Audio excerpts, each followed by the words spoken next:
Hi mga kalin, may utang ka ba sa SSS o baka naman tambak na ng penalty ang kumpanya nyo? Ito ang good news na inaantay nyo. Kumpirmado dahil pinag-aaralan na ni President SSS Robert Joseph Declaro ang pagpapatupad sa SSS Moratorium and Penalty Condonation. Anong ibig sabihin nito? Una, loan moratorium. Pwedeng magkaroon ng grace period o hinto bayad muna para sa inyong salary or calamity loan. Pangalawa, penalty condonation. Tanggalin o babawasan ang mga multang naipon para sa mga employers. Ginagawa ito ng SSS para maibsan ang hirap sa taas ng mga bilihin at langis.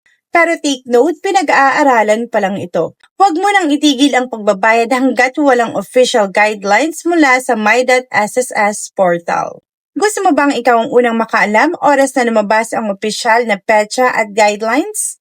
I-follow mo ako at i-check ang full detailed video sa aking YouTube channel para sa kumpletong paliwanag.